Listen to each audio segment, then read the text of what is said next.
प्रेम से बोलिए गौरी पुत्र गणेश भगवान की जय। ओम नमः शिवाय। हरे कृष्णा। आप सभी भक्तों का दिन शुभ हो। हे प्रिय भक्तों, आज त्रयोदशी तिथि है और आज शुक्र प्रदोष व्रत है। शास्त्रों के अनुसार प्रदोष का व्रत करने से सभी प्रकार के दोषों का शमन हो जाता है, सभी प्रकार के पाप कर्म समाप्त हो जाते हैं और भगवान शिव की असीम कृपा हमें प्राप्त हो जाती है। किसी भी कारणवश अगर आप यह व्रत नहीं कर पाते हैं तो भी प्रदोष व्रत के दिन भगवान भोलेनाथ की आराधना जरूर करनी चाहिए और साथ ही कथा का श्रवण करना चाहिए, क्योंकि इस समय भगवान भोलेनाथ कैलाश पर्वत पर अपने भवन में नृत्य कर रहे होते हैं और अत्यंत प्रसन्न मुद्रा में होते हैं। सभी देवी देवता उनकी स्तुति कर रहे होते हैं। ऐसे में जो भी भक्त त्रयोदशी तिथि की संध्या काल में अर्थात प्रदोष काल में भगवान शिव की पूजा करते हैं, उनका अभिषेक करते हैं, शिव मंदिर में दीपदान करते हैं, भगवान को बेलपत्र अर्पित करते हैं और कथा श्रवण करते हैं, उनकी समस्त मनोकामनाएं भगवान भोलेनाथ पूर्ण कर देते हैं। इसीलिए प्रदोष काल की पूजा अत्यंत आवश्यक है और साथ ही कथा सुनने से ऐश्वर्य और विजय का शुभ वरदान भी मिलता है। तो आइए सुनते हैं शुक्र प्रदोष व्रत कथा। जय श्री गणेश। एक समय की बात है, विदर्भ राज्य में एक ब्राह्मणी रहती थी। वह रानी की सेवा किया करती थी और उसका पति देवव्रत राजा की सेवा किया करता था। रानी के एक पुत्र हुआ, उसका नाम धर्मगुप्त रखा गया। ब्राह्मणी रानी की सेवा करती थी, इसीलिए उसे राजकुमार धर्मगुप्त को पालने का भी काम सौंप दिया गया। ब्राह्मणी राजकुमार धर्मगुप्त से अपने पुत्र की तरह ही प्यार करती थी, अपना पुत्र ही मानती थी। राजकुमार भी ब्राह्मणी को दूसरी माँ मानते हुए पूरा आदर देता था और ब्राह्मणी को गुरु माता कहता था। क्योंकि वह राजकुमार था, इसीलिए शीघ्र ही उसे राज्य का युवराज घोषित कर दिया गया। कुछ समय बाद ब्राह्मणी ने भी एक पुत्र को जन्म दिया। उसने उसका नाम शुचिव्रत रखा। राजकुमार धर्मगुप्त शुचिव्रत को छोटे भाई की तरह ही स्नेह देता था, प्यार करता था। शुचिव्रत भी राजकुमार धर्मगुप्त को बड़े भाई का स्थान देता था, बड़े भाई की तरह ही मान देता था। ब्राह्मणी भी दोनों को समान रूप से अपना पुत्र मानती थी और दोनों पर समान रूप से ममता लुटाती थी। लेकिन राज्य का जो मंत्री था वह बहुत ही कुटिल था। उसकी राजगद्दी पर बुरी नजर थी, परंतु वह ब्राह्मण देवव्रत के कारण राजा का कुछ भी नहीं बिगाड़ पाता था। परंतु वह ब्राह्मण से नाराज रहने के कारण ब्राह्मण के हर काम में टांग अड़ाता रहता था और ब्राह्मण देवव्रत को परेशान करता रहता था, जिसके कारण ब्राह्मण और ब्राह्मणी दोनों दुखी रहते थे। एक बार शत्रु राजा ने राज्य पर आक्रमण कर दिया। मंत्री तो पहले से ही गद्दार था। जैसे ही उसको अवसर मिला, वह शत्रु से जाकर मिल गया और उसने राज्य की, सेना की सारी गुप्त जानकारियां शत्रु को दे दी, जिससे शत्रु राजा जीतते हुए राजमहल तक पहुंच गया। ब्राह्मण देवव्रत राजा की रक्षा करते हुए मारा गया, परंतु फिर भी वह राजा को बचा नहीं पाया। शत्रु राजा ने राजा और रानी को मारकर उसके राज्य पर अधिकार कर लिया। कुटिल मंत्री राजकुमार धर्मगुप्त और ब्राह्मणी को मारने के लिए ढूंढने लगा।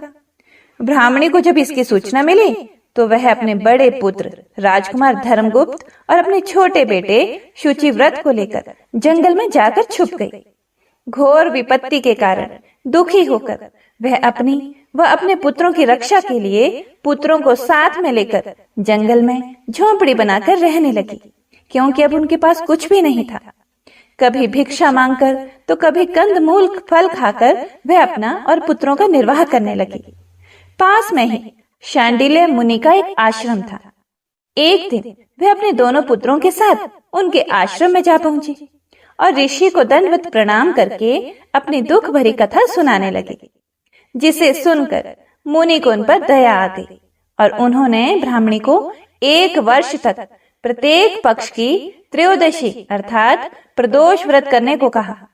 इस व्रत को करने से भगवान शंकर भोलेनाथ की तुम पर कृपा दृष्टि होगी, वह प्रसन्न होकर तुम्हारे दुख और दरिद्र को दूर करके तुम्हारे जीवन को सुखी बनाएंगे।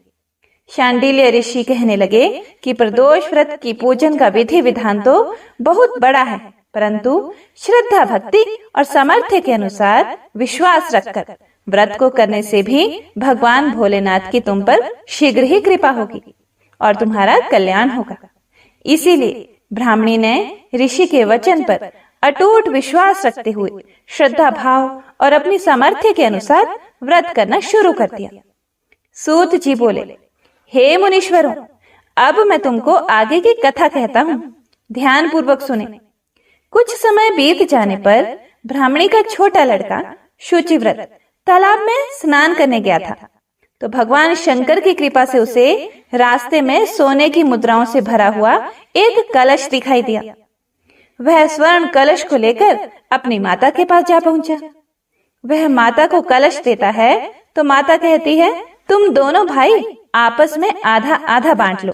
फिर बड़ा भाई धर्मगुप्त बोला, इस धन पर मेरा कोई अधिकार नहीं है माँ, इसीलिए मैं यह धन नहीं लूंगा।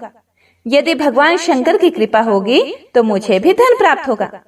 कुछ समय बीत जाने के बाद एक दिन दोनों भाई घूम रहे थे और घूमते घूमते वन के बीच में जा पहुंचे। वहां उन्हें अनेक रूपवती गंधर्व कन्याएं अटखेलियां करती हुई दिखाई दी। उन सब को देखकर शुचिव्रत बोला, मैं स्त्रियों के बीच में नहीं जाऊंगा। ऐसा कहकर वह उसी स्थान पर रुक गया। बड़ा भाई धर्मगुप्त उन कन्याओं के समूह में जाकर पहुंच गया। उसके स्वरूप को देखकर उनमें से एक गंधर्व कन्या ने उससे एक प्रश्न किया कि आप कौन हैं? इस वन में आपका आगमन कैसे हुआ? फिर राजपुत्र धर्मगुप्त बोला, मैं विदर्भ देश का राजकुमार धर्मगुप्त हूँ। मेरे पिता की हत्या करके शत्रुओं ने हमारे राज्य पर अधिकार कर लिया है, इसीलिए मेरी रक्षा के लिए गुरु माता मुझे और उनके पुत्र को साथ लेकर यहाँ वन में रहती हैं। अब आप अपना परिचय देने की कृपा कीजिए। तब वह गंधर्व कन्या बोली, मैं विद्रवक नामक गंधर्व की पुत्री अंशुमति हूँ। मैंने अपनी सूक्ष्म बुद्धि द्वारा आपके मन की भावना जान ली है कि आप मुझ पर अनुरक्त हैं। मेरा मन भी आपको देखकर चंचल हो रहा है। कदाचित ईश्वर ने हम दोनों को एक दूसरे के लिए ही बनाया होगा। ऐसा कहकर गंधर्व पुत्री ने राजपुत्र के गले में अपनी मणिमाला डाल दी। तब राजपुत्र बोला, हे सुमुखी, मैंने तुम्हारा यह प्रणय उपहार प्रेम से स्वीकार कर लिया है, लेकिन मैं तो बहुत ही ज्यादा निर्धन हूँ। मेरा तुम्हारा विवाह किस प्रकार हो सकेगा? तब अंशुमति बोली, हे राजपुत्र, आप कोई चिंता ना करें। मेरे माता पिता आपको देखकर बहुत ही प्रसन्न होंगे और विवाह की स्वीकृति भी दे देंगे। कल सुबह ही आप यहाँ अवश्य आना। इतना सुनकर राजपुत्र गंधर्व कन्या से विदा लेकर अपने घर को आ गया और घर आकर सारी बातें अपनी माता को बता दी। सूत जी बोले, हे ऋषियों, दूसरे दिन सवेरे राजपुत्र भगवान शिव की पूजा करके अपने भाई शुचिव्रत को साथ लेकर उस वन में गया। उधर वह गंधर्व कन्या अंशुमति भी अपने पिता विद्रवक को अपने साथ लेकर वहां जंगल में आती है। गंधर्व राज राजपुत्र को देखकर अत्यंत प्रसन्न होकर कहते हैं कि तुम मेरी पुत्री के योग्य श्रेष्ठ वर हो। गंधर्व राज ने अपनी पुत्री का विवाह उसके साथ कर दिया और दहेज में हीरे, मोती, सोना, चांदी, हाथी, घोड़े, लाव लश्कर और अनेक दासियां दी और शत्रु को परास्त करने के लिए अपनी सेना देने का वचन भी दिया। राजकुमार धर्मगुप्त ने गंधर्व राज से सेना लेकर अपने राज्य को वापस प्राप्त करने के उद्देश्य से ब्राह्मणी और शुचिव्रत के साथ शिव जी की पूजा करके शत्रु पर आक्रमण कर दिया। शीघ्र ही उसे विजय प्राप्त हो गई और उसने शत्रु राजा और कुटिल मंत्री को मारकर अपने राज्य पर फिर से अधिकार कर लिया। गंधर्व राज ने अपना वचन पूरा करके धर्मगुप्त को विदर्भ देश का राजा बना दिया। धर्मगुप्त ने राजा बन जाने पर अपने छोटे भाई शुचिव्रत को मंत्री तथा गुरु माता को राजमाता के पद पर सुशोभित कर दिया। इस प्रकार भगवान शिव जी की कृपा से वे सभी आनंद से रहने लगे। सूत जी बोले, हे ऋषियों, जो भी स्त्री या पुरुष पूरी श्रद्धा भक्ति भाव से इस प्रदोष व्रत को करेगा तथा शिव जी का पूजन अभिषेक करेगा, रात्रि जागरण करेगा, कथा सुनेगा, महादेव जी उनके सारे कष्ट हर लेंगे और अपने लोक में अवश्य ही स्थान देंगे। हे भगवान शिव और माँ पार्वती, कथा सुनने वाले सभी शुद्धि जनों की मनोकामना पूर्ण करना। प्रेम से बोली शिव पार्वती की जय। हे प्रिय भक्तों, अब सूत जी महाराज शुक्र प्रदोष व्रत कथा को आगे सुनाते हुए बोले कि प्रदोष व्रत कथा के अनुसार माणिकपुर नगर में 3 मित्र रहते थे। एक था राजकुमार, दूसरा ब्राह्मण और तीसरा धनिक पुत्र। राजकुमार और ब्राह्मण कुमार का विवाह हो चुका था। धनिक पुत्र का भी विवाह हो गया था, किंतु गौना शेष रहा था। एक दिन तीनों मित्र स्त्रियों की चर्चा कर रहे थे। ब्राह्मण कुमार ने स्त्रियों की प्रशंसा करते हुए कहा कि हे मित्र, नारीहीन घर भूतों का डेरा होता है। और उसके मित्रों ने उससे कहा कि तुम अपनी पत्नी को उसके मायके से क्यों नहीं लेकर आते। धनिक पुत्र ने जब यह सुना तो उसने अपनी पत्नी को तुरंत लाने का निश्चय कर लिया। अगले ही दिन धनिक ने अपने माता पिता से अपनी पत्नी को लाने के लिए इजाजत मांगी। तो उसकी बात को सुनकर उसके माता पिता हैरान होते हुए बोले कि बेटा, अभी शुक्र अस्त हो रहा है, इसीलिए अभी बहू को लाना उचित नहीं है। कुछ दिन ठहर जाओ, फिर लेकर आना। लेकिन धनिक पुत्र माना ही नहीं। वह तो अपनी पत्नी को ससुराल से लाने के लिए पहुंच गया। ससुराल में धनिक की खूब आवभगत की गई, खूब सेवा की गई। धनिक ने अपनी पत्नी को विदा कराने के लिए कहा तो उसके सास ससुर बोले कि बेटा, अभी तो शुक्र अस्त हो रहा है, ऐसे में लड़की को विदा नहीं करते। कुछ दिन रुक जाओ, फिर लेकर चले जाना खुशी खुशी।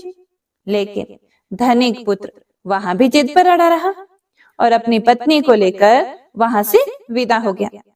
धनिक पुत्र और उसकी पत्नी जब अपने घर से जा रहे थे तो अचानक बैल तेजी से भागने लगे। रास्ते में पड़े पत्थर से टकराने से गाड़ी का पहिया टूट गया। फलस्वरूप पत्नी को काफी चोट आई। दोनों को आगे की यात्रा पैदल ही करनी पड़ी। सुनसान रास्ते में गुजरते हुए डाकुओं ने उन्हें लूट लिया। उनका सारा धन, आभूषण और वस्त्र छीन लिए। तो भक्तों, किसी तरह से वे घर पहुंचे। दूसरे ही दिन घर में धनिक पुत्र के बिस्तर पर सांप चढ़ गया और उसे डस लिया। सेठ ने बड़े बड़े चिकित्सक बुला लिए, मगर कोई भी चिकित्सक जहर उतारने में सफल नहीं हुआ। दूर दूर से सपेरे बुलाए गए, लेकिन कोई भी धनिक पुत्र को बचा नहीं सका। धनिक पुत्र की मृत्यु हो गई।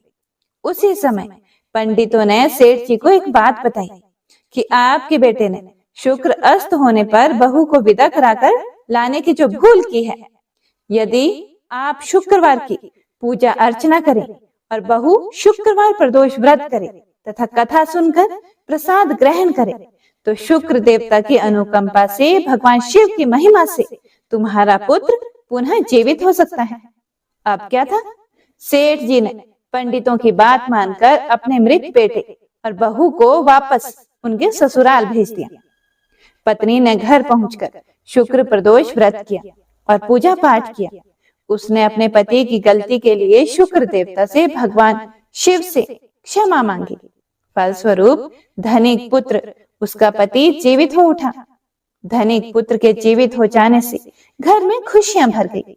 उधर धनिक के माता पिता ने बेटे के जीवित होने का समाचार सुना तो शुक्रवार का व्रत किया और गरीबों को अन्न, वस्त्र और धन का दान दिया। हे प्रिय भक्तों, शुक्र के उदय होने पर धनिक अपनी पत्नी के साथ घर लौट आया। दोनों पति पत्नी शुक्र प्रदोष का व्रत विधि विधान से करते हुए शुक्र की पूजा करने लगे। उनके घर में धन धान्य की वर्षा होने लगी। भगवान शिव तथा माता लक्ष्मी की कृपा से उनके सभी कष्ट दूर होते चले गए। परिवार में सभी आनंद पूर्वक रहने लगे। तो प्रेम से बोलिए शुक्र देवता की जय। गंगा मैया की बड़ी ही दुर्लभ तथा पौराणिक कथा का श्रवण करते हैं। पौराणिक कथा के अनुसार प्राचीन समय में एक बार शिवजी और माता पार्वती पृथ्वी का भ्रमण कर रहे थे। तभी उन्होंने देखा कि हजारों लोग गंगा स्नान कर रहे हैं। माता पार्वती सभी को ध्यान से देख रही थी। सभी भक्त हर हर गंगे का जाप करते हुए गंगा में डुबकी लगा रहे थे। माता पार्वती ने शिव जी से पूछा कि हे प्रभु, सभी श्रद्धालु गंगा स्नान कर रहे हैं, लेकिन इस स्नान के बाद भी उनके पाप नष्ट नहीं होते। इनके जीवन में दुख कैसे दूर होगा? क्या गंगा में अब वह सामर्थ्य नहीं है जिससे भक्तों के पाप नष्ट हो सके? फिर शिव जी ने कहा कि हे देवी, गंगा में अब भी वही सामर्थ्य है, लेकिन इन लोगों ने गंगा में स्नान ही नहीं किया, तो लाभ कैसे मिल सकता है? माता पार्वती ने कहा कि हे प्रभु, आप कैसी बातें करते हो? सभी ने स्नान तो किया है, अभी तो इनके शरीर भी भीगे हुए हैं।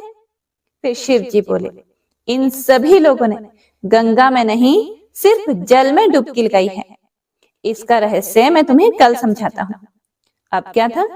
अगले दिन बहुत तेज बारिश हुई। गंगा नदी की ओर जाने वाले रास्ते में बड़ा गड्ढा बन गया, जिसमें गंदा पानी भर गया। वहां शिव जी एक बूढ़े के रूप में और माता पार्वती एक सामान्य स्त्री के रूप में प्रकट हो गई।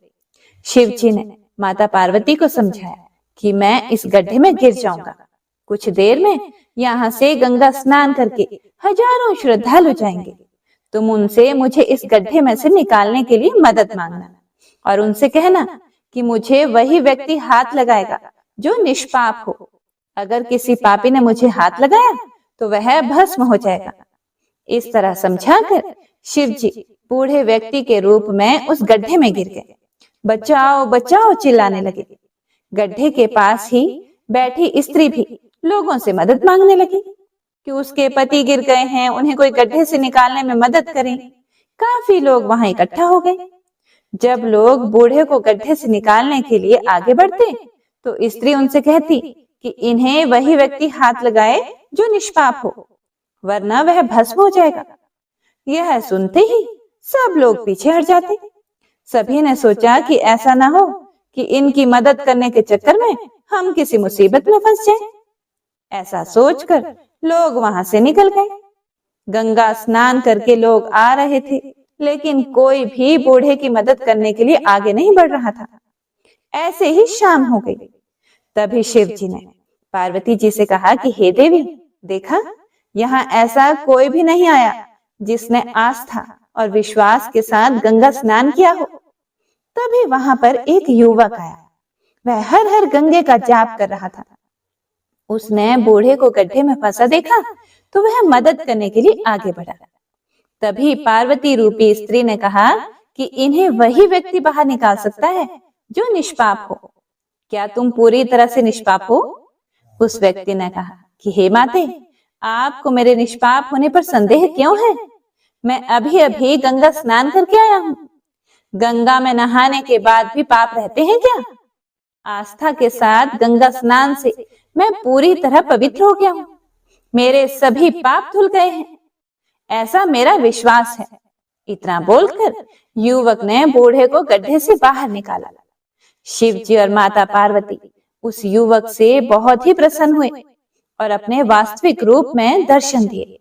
माता पार्वती समझ गई कि हजारों लोगों में से एक व्यक्ति ने ही आस्था और विश्वास के साथ गंगा स्नान किया है। बाकी सब सिर्फ स्नान करते हैं, इसीलिए उनके पाप नहीं धुलते और जीवन में पाप बने रहते हैं। इस कथा का तात्पर्य यह है कि आप कोई भी व्रत कर रहे हैं तो गंगा स्नान करने जाएं तो पूरी श्रद्धा के साथ स्नान करें, यह सोचकर कि मैं स्नान कर रही हूँ या कर रहा हूँ तो मेरे पाप धुल जाएंगे, मैं पाप मुक्त होकर भगवान की पूजा कर रहा हूँ। तो प्रेम से बोलिए गंगा मैया की जय, शिव पार्वती की जय। हे प्रिय भक्तों, आइए अब सुनते हैं पीपल देव की बड़ी ही पावन कथा। एक बार की बात है, एक जंगल में एक साहूकार रहता था। उसकी बेटी प्रतिदिन पीपल पर जल चढ़ाया करती थी। जिस पीपल के पेड़ पर वह जल चढ़ाया करती थी, उस पर माँ लक्ष्मी निवास करती थी। एक दिन माँ ने साहूकार की बेटी से कहा कि हे पुत्री, मैं तुम्हारी मित्र बनना चाहती हूँ। यह सुनकर साहूकार की बेटी ने कहा कि मैं अपने पिता से पूछकर आपको बताऊंगी। बाद में साहूकार की बेटी अपने पिता के पास गई और अपने पिता से सारी बात कह डाली। दूसरे दिन साहूकार की बेटी ने माँ लक्ष्मी से मित्रता करने के लिए हाँ कह दिया। दोनों अच्छे मित्र बन गए। दोनों एक दूसरे के साथ खूब बातचीत करने लगे। एक दिन माँ लक्ष्मी साहूकार की बेटी को अपने घर ले गई। माँ लक्ष्मी ने साहूकार की बेटी का खूब स्वागत किया। उन्होंने उसे अनेक तरह का भोजन खिलाया। उसे सोने चांदी के बर्तनों में भोजन करवाकर विधि पूर्वक उसे वहां से विदा किया। जब साहूकार की बेटी माँ लक्ष्मी के घर से वापस लौटी तो माँ लक्ष्मी ने उसे एक प्रश्न पूछा कि अब तुम मुझे कब अपने घर बुलाओगे। यह सुनकर साहूकार की बेटी ने माँ लक्ष्मी को अपने घर आने को कह दिया, लेकिन अपने घर की आर्थिक स्थिति को देखकर वह उदास हो गई। उसने सोचा कि लक्ष्मी जी ने मुझे बहुत ही स्वादिष्ट भोजन करवाया, सोने चांदी के आसन पर बैठाया, सोने के गिलास में पानी दिया, चांदी की कटोरी में खीर खिलाई, लेकिन मैं उन्हें क्या कर सकती हूँ, मेरे पास तो कुछ भी नहीं है। उसे डर लगने लगा कि क्या वह अपने मित्र का अच्छे से स्वागत कर पाएगी या नहीं। यह सोचकर वह मन ही मन बहुत ही दुखी हो गई। साहूकार अपनी बेटी के उदास चेहरे को देखकर समझ गया। तब उसने अपनी बेटी को समझाया कि तुम तुरंत मिट्टी से चौका बनाकर साफ सफाई करो, 4 बत्ती के मुख वाला दिया जलाकर माँ लक्ष्मी का नाम लेकर उनका स्मरण करो। पिता की यह बात सुनकर उसने वैसा ही किया। उसी समय एक चील किसी रानी का 9 लखा हार लेकर उड़ रहा था। अचानक वह हार साहूकार की बेटी के सामने गिर गया। अब साहूकार की बेटी ने जल्दी से वह हार बेचकर भोजन की तैयारी की। थोड़ी ही देर बाद भगवान श्री गणेश के साथ माँ लक्ष्मी साहूकार की बेटी के घर आए। साहूकार की बेटी ने दोनों की खूब सेवा की। उनकी सेवा को देखकर माँ लक्ष्मी बहुत खुश हुई और उन्होंने उसकी सारी पीड़ा को दूर कर दिया। इस तरह से साहूकार और उसकी बेटी धनवान हो गए और धनवान की तरह जीवन व्यतीत करने लगे। हे माता लक्ष्मी, जिस प्रकार आपने साहूकार की बेटी को दिया, साहूकार को दिया, उस प्रकार अपने सभी भक्तों को देना। कथा को कहने वाले, सुनने वाले, हुंकारा भरने वालों को देना। जय माँ लक्ष्मी। हे प्रिय भक्तजनों, आइए अब सुनते हैं अगली कथा। किसी नगर में एक साहूकार रहता था। उसकी बहू रोज भोजन करते समय कथा कहानी सुनाती थी। एक दिन उसने अपनी सासू को कहानी सुनने को कहा तो सास ने मना कर दिया और कहा कि मुझे तो अभी अपनी पूजा करनी है। उसने फिर जेठानी से कहा कि हे जेठानी जी, आप मेरी कहानी सुन लो। उसने भी मना करते हुए कहा कि मुझे तो अभी खाना बनाना है। उसने फिर अपनी देवरानी से कहानी सुनने को कहा तो उसने भी बहाना बना दिया कि बच्चों को देखना है। उसने फिर अपनी ननंद को कहानी सुनने को कहा तो उसने भी मना कर दिया और उसने कहा मुझे कहीं जाने की तैयारी करनी है। फिर क्या था, वह राजा के पास भी गई और राजा से बोली, हे महाराज, आप मेरी कहानी सुन लीजिए। मेरी कहानी कोई नहीं सुन रहा, आप ही सुन लो। तो राजा ने कहा, मुझे तो व्यापार देखना है, कहानी का समय नहीं है। उसकी यह मनोदशा देखकर भगवान उसके लिए स्वर्ग से विमान भेजते हैं। स्वर्ग से विमान आया देखकर उसकी सास भी भाग कर जाने के लिए आती है, लेकिन बहू उन्हें मना कर देती है कि आपको तो पूजा करनी है। फिर जेठानी आती है, तब वह कहती है कि आप कैसे चलोगी, आपको तो अभी खाना बनाना है, तो उसको भी वह मना कर देती है। फिर देवरानी आती है कि मैं चलती हूँ। फिर वह उसे बोलती है कि तुम अपने बच्चों का ख्याल रखो। ननंद आती है तो उसको भी कहती है कि तुम्हें तो ससुराल जाने की तैयारी करनी है, सो तुम वह करो। अब राजा आते हैं और कहते हैं कि मैं चलता हूँ तुम्हारे साथ, लेकिन बहू कहती है तुम्हें तो कारोबार राजपाट संभालना है, सो उसे संभालो। आखिर में पड़ोसन आती है और कहती है, बहन मैं तुम्हारे साथ चलूंगी। तब बहू कहती है, हाँ तुम मेरे साथ चलो, क्योंकि एक तुम ही हो जिसने पूरे माह मेरी कहानी सुनी है। दोनों विमान में बैठकर स्वर्ग जाने लगे। तभी रास्ते में ही बहू को अभिमान हो गया कि मैंने पूरे माह व्रत किया और कहानी कही, इसीलिए मुझे स्वर्ग का वास मिल रहा है। लेकिन मेरी पड़ोसन ने तो कहानी केवल सुनी है, व्रत नहीं किया, फिर भी मेरी वजह से इसे भी स्वर्ग का वास मिल रहा है। बहू यह विचार मन में सोचते जा रही थी कि अचानक भगवान ने वहीं से उसे विमान से नीचे फेंक दिया। उसने पूछा, भगवान मेरा अपराध तो बता दीजिए कि आपने ऐसा क्यों किया। फिर भगवान बोले, तुम्हें अभिमान हो गया है, इसीलिए तू यहीं धरती पर रह। अब तू आने वाले 3 साल तक दीपावली तक व्रत करोगी और कथा कहानी कहोगी, सुनोगी, तभी तुम्हें स्वर्ग की प्राप्ति होगी। हे विष्णु जी, हे लक्ष्मी माता, आप अपने सभी भक्तों को वैकुंठ का वास देना। जय श्री हरि विष्णु, हर हर महादेव। आइए अब गणेश जी की मनोकामनाओं को पूरा करने वाली कथा का श्रवण करते हैं। गणेश जी की कथा के बिना कोई भी पूजा पाठ व्रत कथा पूरा नहीं माना जाता। ओम श्री गणेशाय नमः। एक समय की बात है, एक अंधी बुढ़िया माई थी जिसके एक बेटा और बेटे की बहू थी। वह बहुत गरीब थी, लेकिन वह हमेशा गणेश जी की पूजा पाठ किया करती थी। एक दिन गणेश जी उससे बहुत प्रसन्न हुए और बुढ़िया माई को बोले कि मैं तेरे पूजा पाठ से बहुत खुश हूँ, जो तुझे वर मांगना है मुझसे मांग ले। तो बुढ़िया माई ने कहा कि मुझे तो मांगना नहीं आता। तो गणेश जी ने कहा कि तू अपने बेटे बहू से पूछ ले। तो वह अपने बेटे के पास गई और उसे गणेश जी की सारी बात बताई कि गणेश जी मुझे वर देना चाहते हैं कि मैं क्या वर मांगू। तो बेटे ने कहा कि माँ धन दौलत मांग लो। फिर वह अपनी बहू से पूछने गई तो बहू ने बोला कि सासू जी पोता मांग लो। फिर बुढ़िया माई ने सोचा कि यह दोनों तो अपने मतलब की चीजें मांग रहे हैं। यह सोचती हुई वह पड़ोसन के पास गई। फिर उसने पड़ोसन से जाकर कहा कि मुझे गणेश जी ने कहा है कि कुछ वर मांग लो। बेटा तो कहता है कि धन मांग लो, बहू कहती है पोता मांग लो। तब पड़ोसन बोली कि ना तू धन मांग ना तू पोता मांग, तू थोड़े दिन तो जिएगी, इसीलिए तू आंख मांग ले। उस बुढ़िया माई ने उस पड़ोसन की बात भी नहीं मानी।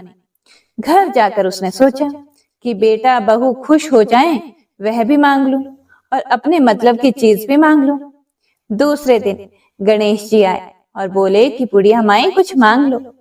तब बुढ़िया माई बोली कि आंख दे जिससे सोने के कटोरे में पोता दूध पीता दिखे, सुहाग दे निरोगी काया दे, 9 करोड़ की माया दे, बेटा पोता पड़पोते दुनिया में भाई भतीजे सारे परिवार को सुख दे, मोक्ष दे।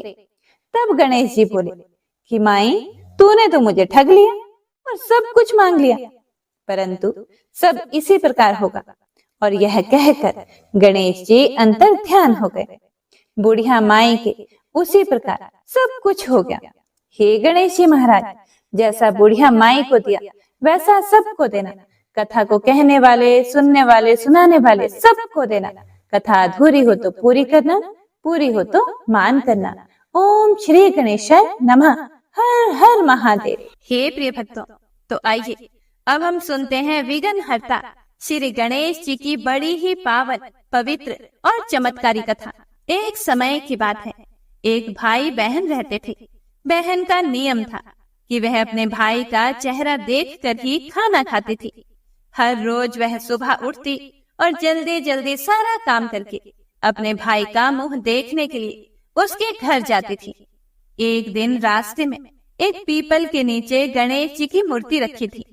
उसने भगवान के सामने हाथ जोड़कर कहा, हे गणपति महाराज, मेरे जैसा अमर सुहाग और मेरे जैसा अमर पीहर सबको देना। यह कहकर वह आगे बढ़ जाती थी। जंगल की झाड़ियों के कांटे उसके पैरों में चुभा करते थे। एक दिन भाई के घर जब वह पहुंची और भाई का मुंह देखकर बैठ गई, तब भाभी ने उससे पूछा कि हे ननद जी, पैरों में क्या हो गया है। यह सुनकर उसने अपनी भाभी को जवाब दिया कि क्या बताऊं, रास्ते में जंगल की झाड़ियों के गिरे हुए कांटे पांव में चुभ गए हैं। जब वह वापस अपने घर आई, तब भाभी ने अपने पति से कहा कि रास्ते को साफ करवा दो, आपकी बहन के पांव में बहुत सारे कांटे चुभ जाया करते हैं। भाई ने तब कुल्हाड़ी लेकर सारी झाड़ियों को काटकर रास्ता साफ कर दिया, जिससे गणेश जी का स्थान भी वहां से हट गया। हे प्रिय भक्तों, अब देखिए, यह देखकर भगवान गुस्सा हो गए और उसके भाई के प्राण हर लिए। लोग अंतिम संस्कार के लिए जब भाई को ले जा रहे थे, तब उसकी भाभी रोते हुए लोगों से कहती है कि थोड़ी देर रुक जाओ, उसकी बहन आने वाली है। वह अपने भाई का मुंह देखे बिना नहीं रह सकती, उसका यह नियम है। तब लोगों ने कहा कि आज तो देख लेगी, पर कल कैसे देखेगी। रोज की तरह बहन अपने भाई का मुंह देखने के लिए जंगल में निकली। तब जंगल में उसने देखा कि सारा रास्ता साफ कर दिया गया है। वह आगे बढ़ती है तो उसने देखा कि सिद्धि विनायक को भी वहां से हटा दिया गया है। उसने गणेश जी को एक अच्छे स्थान पर रखकर उन्हें स्थान दिया और हाथ जोड़कर बोली, हे भगवान, मेरा जैसा अमर सुहाग और मेरे जैसा अमर पीहर सबको देना। और फिर बोलकर आगे निकल गई। भगवान तब सोचने लगे कि अगर इसकी नहीं सुनी तो हमें कौन मानेगा, हमें कौन पूजेगा। तब सिद्धि विनायक ने उसे आवाज लगा दी, हे पुत्री, इस खेजड़ी की 7 पत्तियां ले जाकर उसे कच्चे दूध में घोलकर भाई के ऊपर छींटा मार देना, वह उठकर बैठ जाएगा। हे प्रिय भक्तों, यह सुनकर जब बहन पीछे मुड़ी तो वहां कोई नहीं था। फिर वह सोचने लगी कि ठीक है, जैसा सुना वैसा कर देती हूँ। फिर वह 7 खेजड़े की पत्तियां लेकर अपने भाई के घर पहुंची। उसने देखा कि वहां तो कई लोग बैठे हुए हैं। भाभी बैठकर रो रही है और भाई की लाश रखी है। तब उसने उस पत्तियों को बताए हुए नियम के तहत भाई के ऊपर इस्तेमाल किया। अब देखिए भगवान गणेश जी का चमत्कार। तब भाई उठकर बैठ गया। भाई बहन से बोला कि बहना, मुझे बहुत गहरी नींद आ गई थी। तब बहन बोली, अरे मेरे प्यारे भैया, यह नींद किसी दुश्मन को भी ना आए। और उसने सारी बात अपने भाई को बता दी। हे गणेश जी महाराज, हे शिव शंकर, जैसे आपने उस बहन के भाई को जीवित किया, उसके प्राणों की रक्षा की, उस पर दया बरसाई, वैसे ही अपने सभी भक्तों पर दया बरसाना। जय माँ पार्वती। ओम नमः शिवाय।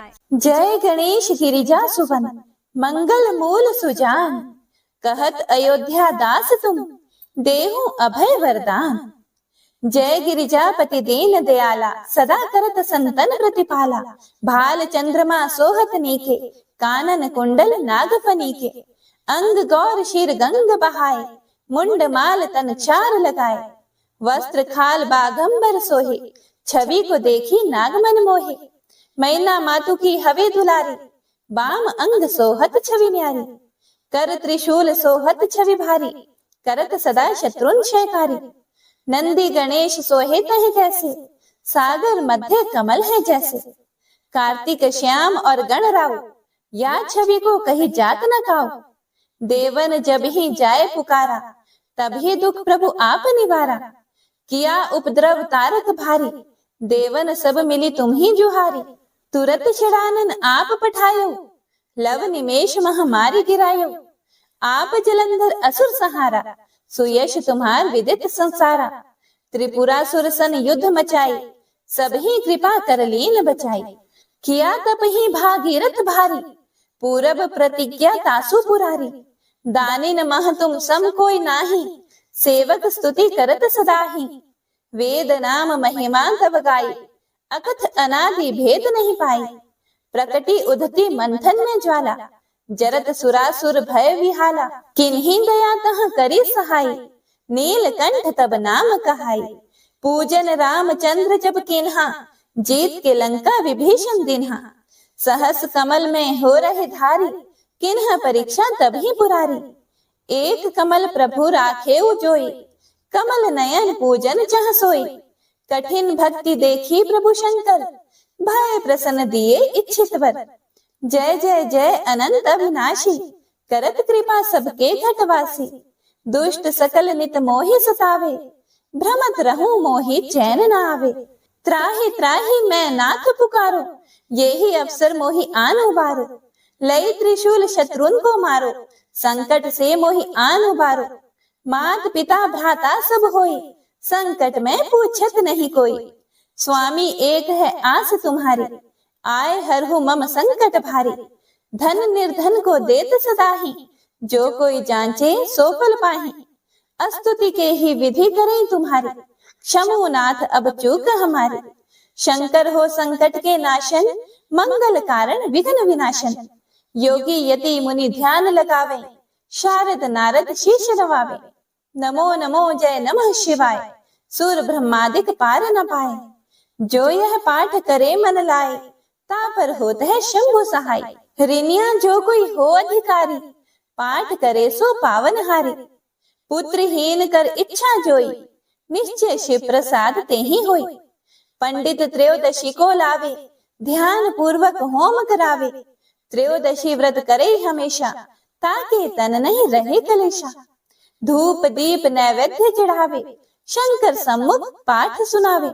जन्म जन्म के पाप नसावे, अंत धाम शिवपुर में पावे, कहे अयोध्या दास आस तुम्हारी, जानी सकल दुख हरहु हमारी, नित नेम कर प्रातः ही, पाठ करो चालीसा, तुम मेरी मनोकामना, पूर्ण करो जगदीश, मगसर छठी हेमंत ऋतु, संवत 64 जान, अस्तुति चालीसा, शिव ही पूर्ण केल कल्याण। ओम नमः शिवाय। हे प्रिय भक्तों, तो यह थी आज की कथा। पसंद आई हो तो लाइक करके कमेंट बॉक्स में जयकारा जरूर लगाइएगा। अगर आप कोई सुझाव देना चाहें तो कमेंट बॉक्स में जरूर लिखिएगा। कथा सुनने के लिए आप सभी भक्तों का तहे दिल से धन्यवाद, जो आप सभी अपना कीमती समय निकालकर हमारे चैनल पर इन कथाओं को सुनते हैं और भगवान के प्रति अपने श्रद्धा भाव कमेंट के द्वारा बताते हैं। आपके कमेंट बहुत ही प्रेरणादायी होते हैं। आपके प्यार और समर्थन से ही हमारा यह प्रयास सफल होता है।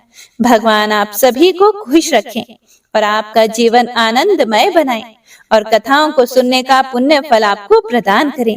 हर हर महादेव। ओम नमः शिवाय।